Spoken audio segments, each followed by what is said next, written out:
저희 UX 리서치 퀵 상담소 6번째 세션을 시작하겠습니다. 오늘은 UX 리서치 인사이트 뽑기를 주제로 세션을 진행해 볼 예정이에요. 좋은 인사이트를 뽑는 게 정말 중요한 과정인데요. 뭔가 특별한 방법론보다는 경험이 필요하고 비즈니스의 상황이나 조직 구성에 따라서 많은 게 달라질 것 같아요. 먼저 인사이트를 뽑는 방법에 관한 질문을 살펴보겠습니다.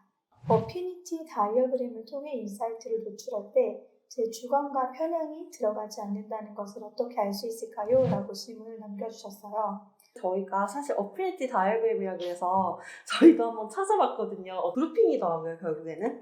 사실은 정성조사 같은 경우는 어차피 그냥 주관이 들어가야 하는 영역이라고 생각을 해요. 그 리서처가 주관과 편향을 조금 더 객관적으로 설득력을 갖기 위해서 계속 생각을 해보고 연습을 해보는 게 더 중요한 것 같고, 인사이트를 그냥 더블로 검증해 보시는 게 좋아요. 사실상 샘플 사이즈가 커지는 것보다 리서처 숫자가 커지는 게 더 좋은 인사이트를 뽑을 수 있다고 하더라고요. 2명이서 인사이트를 서로 뽑아내고 그걸 검증하는 과정에서 설득력이 설득이 되는지, 그리고 공통으로 교차하는 지점은 뭔지, 과대 해석된 부분은 없는지 그렇게 검증을 해보시는 게 좋은 것 같아요. 주관이 들어가진 않았나, 너무 해석이 들어가지 않았나라는 생각에 너무 매몰되다 보면은 너무 평이한 파인딩에서 더 나아가기가 조금 힘들어요. 어느 정도의 주관이 필요하고, 보는 사람이 내 인사이트에 어느 정도 설득력을 가지느냐. 근데 그게 되려면 탄탄한 로직이 뒷받침이 돼야겠죠. 지난번에도 말씀드렸다시피 리서치는 어차피 어떤 특정한 목적에 의해서 저희가 진행이 되는 조사잖아요. 그래서 편향이 들어가지 않을까를 걱정을 하시는 것보다는 내가 가지고 있는 이 의견을 다른 사람들한테 전달을 할 때 이게 남이 내 말을 진짜 들어먹을 만한 그런 로직 구조를 가지고 있는가를 사실 생각하시는 것이 저는 조금 더 적합한 것 같아요.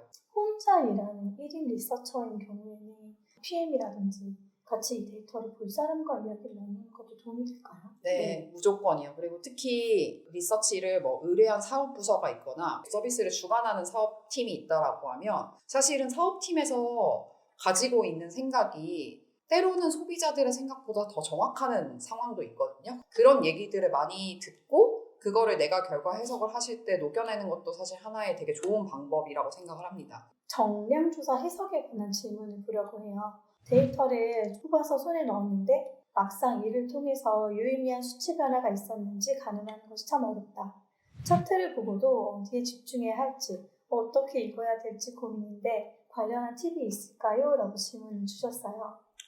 우리가 수집한 데이터에서 뭔가 새로운 것을 찾는다라고 접근을 하시는 것이 아니라 데이터를 수집하기 전에 가지고 있는 가설을 바탕으로 접근을 하셔야 됩니다. 완전히 새로운 것, 내가 모르는 것을 알아내겠다라는 생각으로 접근을 하면 사실은 조사 설계부터 좀 불가능하거든요. 그래서 내가 조사를 설계를 할 때 일정한 가설을 가지고 그 가설을 검증할 수 있는 질문지를 구성을 하시는 것이 사실 정답입니다. 예를 들면 새로운 커머스를 준비를 하고 있는데 새벽 배송도 제공을 할 거고, 그리고 무료 배송은 5만 원 이상 구입할 때만 제공을 할 거야. 우리 타겟이 누구야? 라고 질문을 하는 게 아니라 우리 타겟은 기존의 마켓컬리나 현대식품관 등을 사용을 하고 있고 무료 배송에 금액대가 있으니까 소득은 중상 수준 이상인 사람들이겠지 라는 가설을 가지고 설계를 하시고, 실제로 데이터를 얻었을 때 그러면 지금 사용하고 있는 커머스가 실제로 마켓컬리나 현대식품관이 더 많은지, 그리고 데이터를 얻었을 때 소득이 진짜로 전체 평균 대비해서 조금 더 높은 사람인지 검증하는 방식으로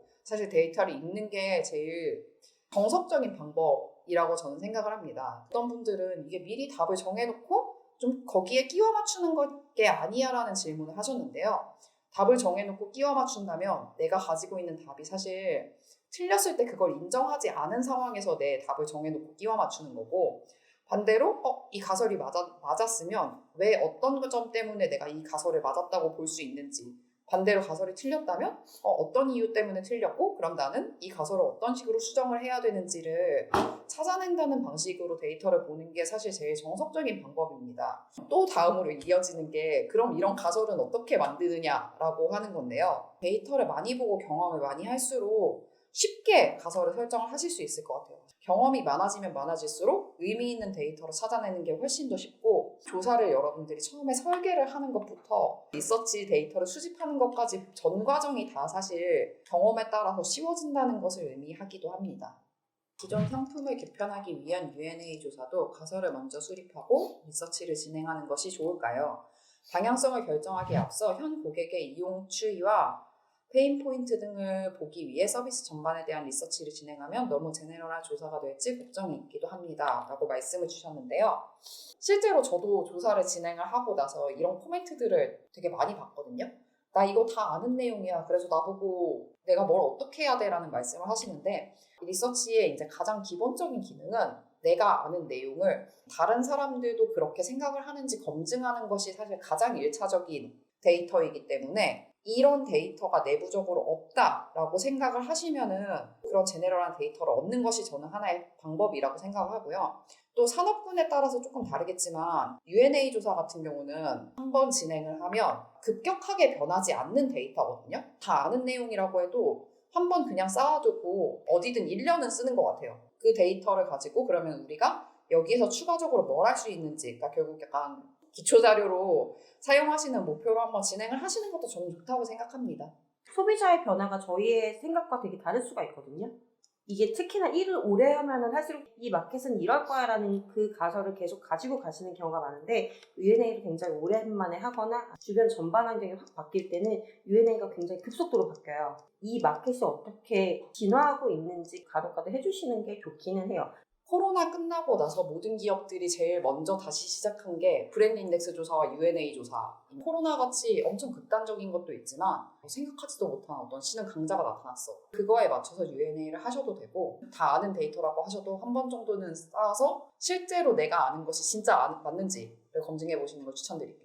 인터뷰 혹은 설문 결과를 받아보고 액션 플랜을 수립할 수 있는 인사이트나 보고서 등으로 만들어지기까지 어떤 과정을 거치는지 궁금합니다.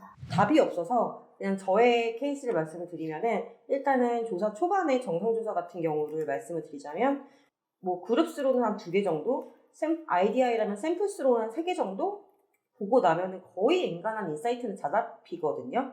거기에서 중요한 내용은 이제 그룹마다 반복되는 부분이랑 그룹 특성상 달라지는 부분. 예를 들어 우리는 뭐 남자 그룹, 여성 그룹으로 나누는데 실제로 얘기하다 보니까 영세그랑 조금 더 올드한 세그랑 차이가 나는데 이런 식으로 이제 그 그룹 구성뿐만이 아니라도 참여자 특성별로 이제 갈라지는 지점을 확인해서 스토리텔링을 잡을 것인가를 생각하는 게 제일 보고서의 큰 작업인 것 같아요. 이 큰 보고서의 흐름을 맥락적으로 처음부터 끝까지 어떻게 끌고 나갈 것인가를 생각을 해보시는 게 큰 흐름을 잡는 법인 것 같고 이제 다 쓰고 난 다음에 보고서의 리뷰를 거쳐야 되는데 리뷰는 나는 내가 계속 이 데이터를 보고 이 좌담회를 보고 이 내용을 썼기 때문에 내용을 굉장히 잘 알고 있는 경우가 많거든요. 내가 다 알고 있다고 생각해서 중요한 부분이 중간중간 빠져있는 경우가 정말 많아요. 보고서를 받는 사람들은 이 좌담회 내용도 모르고 완전히 처음 읽는 사람일 경우가 많거든요. 가령 예를 들면 구성이라는 말 되게 많이 쓰실 텐데 그게 어떤 구성인지 구체화를 시키는 그런 워딩에 이제 좀 정교화가 필요하고 워딩은 통일이 잘 돼 있는지 제일 중요한 거는 앞뒤에 맥락이 맞는지를 정말 많이 봐요. 이게 왜 그러냐면 정성조서일수록 데이터를 깊게 들여다보게 되기 때문에 분명히 뒷부분 가선 맞는 말인데 앞부분이랑은 다른 경우가 무조건 생겨요. 제가 처음에 리서치 회사 막 들어가가지고 보고서를 쓸 때 이거를 네가 니네 할머니나 너의 5살짜리 조카한테 설명을 한다라고 생각을 하고 보고서를 쓰라는 말씀을 저한테 진짜 많이 하셨거든요. 사실 제가 보고서를 쓸 때 되게 큰 도움이 됐던 저는 팁이었던 것 같습니다. UX 리서치 인사이트에 관한 두 번째 주제는 결과를 공유하는 팁인데요. 조직 내에서 리서치로 얻은 인사이트를 어떻게 확산하고 공유하는지에 대해서 얘기를 나눠보면 좋겠습니다. 리서처로서 인사이트 범위를 어디까지 제시해야 할지 그 선이 고민됩니다. 기획자, 조사 요청자에게 방향성으로서 인사이트를 제시하는 선까지가 리서치의 역할일까요? 아니면 인사이트를 반영한 대안까지 제시해야 할까요? 라고 질문을 주셨어요. 데이터를 조합을 해서 이런 식의 대안을 사용하시면 됩니다라는 걸 저희가 말씀드릴 수 있다면 저는 그거를 보고서에 넣고요. 제시를 할 수 없다면 보고서에는 그걸 담지는 않습니다. 근데 이제 특정 산업군에 대해서 경험이 많이 쌓인 경우에는 데이터의 어떤 이야기라도 알고 있는 지식이나 경험을 베이스로 말씀을 해드리는 경우도 있어요. 근데 이런 경우에는 결과 발표회 등에서 근데 지금까지 경험을 봤을 때 이런 이유 때문에 이렇게 나왔고 이런 식으로 갈 거라고 예상이 된다. 근데 이거는 지금까지 제 경험을 바탕으로 말씀드리는 내용이기 때문에 혹시라도 필요하시면 이에 대해서는 추가적으로 다시 한번 더 점검을 해보시는 것도 방법이다라는 식으로 제안을 해드립니다. 그래서 이게 그 다음에 넥스트를 뭘 할 거야 라고 하는 게 데이터 안에서 나오면은 얘기를 하고, 아니면 이제 아는 지식을 가지고 저희가 가볍게 재현을 하는 방식으로 진행을 하고 있습니다. 상황에 따라 다르고 고객 성향에 따라 다른 것 같아요. 인사이트를 바탕으로 뭔가 어떤 액션 플랜을 제시하고 뭐 대안을 제시하고 이런 것들은 두 가지 축을 무조건 고려를 해야 되잖아요. 한 가지는 우선순위, 이 문제점이라던가 이 이슈가 얼마나 치명적인가를 보는 방법도 있는데 현업팀이랑 많이 얘기를 하셔야 되거든요. 그리고 하나는 이제 feasibility, 할 수 있는가 없는가예요. 그러니까 리서처로서 생각하는 그 feasibility의 범위와 그 실제로 개발팀이라던가 아니면 PM에서 할 수 있는 범위가 굉장히 다를 수가 있어요. 이걸 맞춰가는 과정이 이제 이게 되는가 안 되는가 이고, 나머지 하나는 리소스를 얼마나 잡아먹는가예요. 뭐 돈을 많이 잘 쓰는 세계층이 있을 거고, 아 돈은 진짜 안 쓸 때 진짜 자주 들어와 이런 세계층도 있을 거예요.